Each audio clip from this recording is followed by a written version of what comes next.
I'm very excited to be here. I've never been to Brazil before, and it feels like music to me. I love it. The stuff I'm going to cover is hard to understand if you speak English. So I'm going to try to make it, it's just very high-level stuff, but it's very exciting stuff. So I'll do my best to make it relatable. I've been trying to do that now for about 20 years. I'm getting better and better. But here's the deal. There's two ideas that I love. The first is sustainability, the concept of sustainability. The other is change. Those are two ideas that mean a lot to me. They seem to be in my blood, so to speak.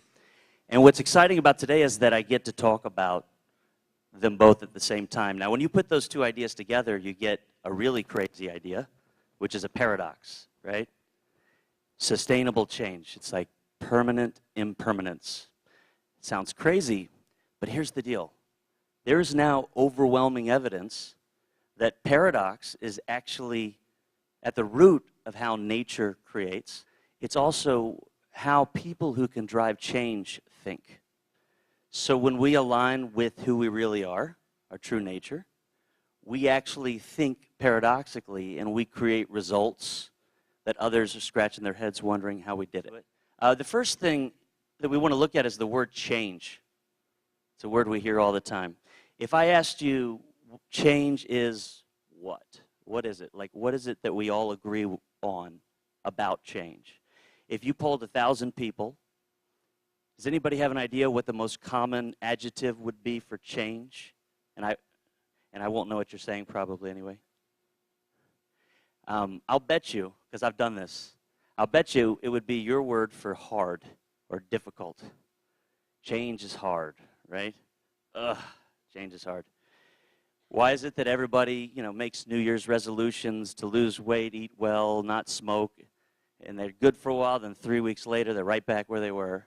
Because change is hard. Why is it that everybody talks about sustainability and nobody wants the world to go to pot? But when push comes to shove, it's not always a priority, right? Because change is hard.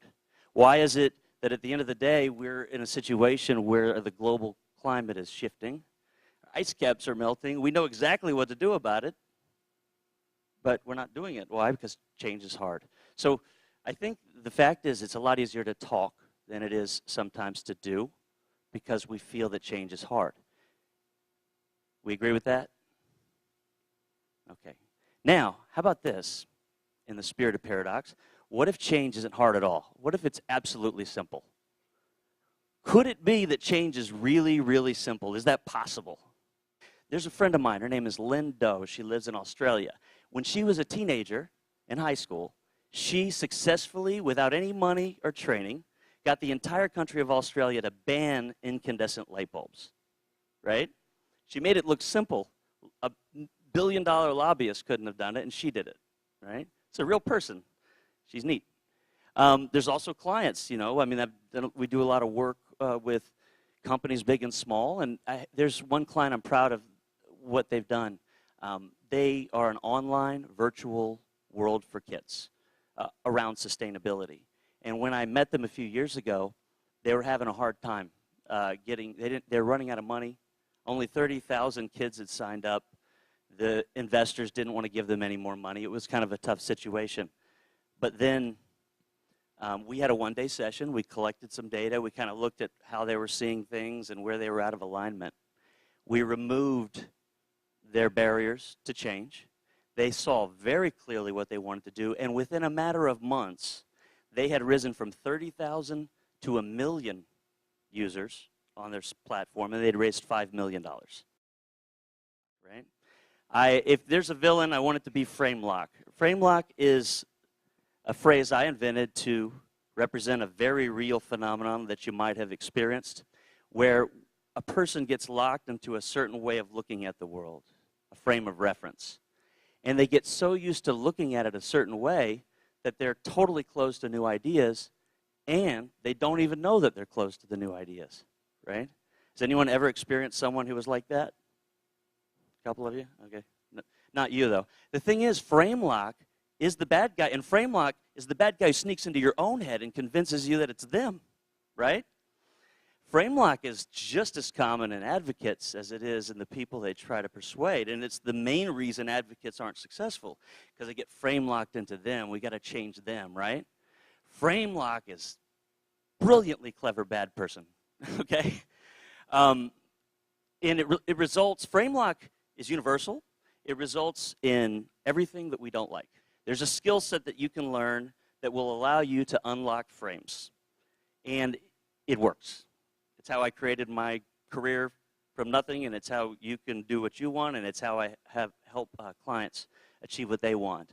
What it does is pulls people out of that condition, and ultimately it helps you find and share your unique voice, whatever that is. I'm a behavioral scientist, and I've been spending my whole career figuring this out. And we have a system called worldview thinking, which is the world's first scientifically grounded, actionable system for helping us pull people out of the constraining frames that keep them from seeing our vision. One of the discoveries we made is that the unconscious mind is actually two minds. Did you know that? I didn't either, or maybe you did.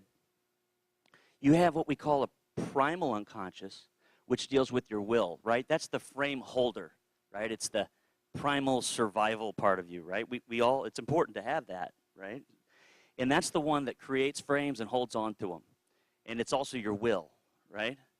You also, though, have what we call a creative unconscious. Your creative, have you ever had a big idea or insight just hit you? If you've ever felt inspired, you know, if you ever, that's your creative unconscious. It's a completely opposite to your primal, right? And all the great inventions and discoveries and inspirations come ultimately from the creative unconscious. Right? Now your frames, the way that you're listening to me and making sense of me or not, you know, it's all created through that unconscious, which is in attention, right? But it's sandwiched. Your conscious mind is sandwiched between your creative unconscious and your primal. So the key to driving change and to becoming unframe locked is always to try to access the creative unconscious of your audience. And to do that, you have to access it in yourself. Know that there's actually a systematic process you can work through to do this. You just need to know what you stand for, your theme, you know, what it is that you really care about. You need to have a vision of what you want to create with clarity. You need to create a structure that's going to work for your audience and resonate with them. And then you need to make sure it's aligned. And when you get all those together, everything changes. Is that you have a voice. You have a voice. And if it's bigger and more powerful than you can possibly imagine. And with that voice, you can create whatever you want. And I know that as a fact. So I hope you believe it because your brand has a voice. Brazil has a voice. Sustainable Brands has a voice. And I truly believe that unless we're just talking up here, if we really want to drive change, it's time to start tapping into that. And I am very excited to see what becomes in the world once more of us start doing that. So thank you very much.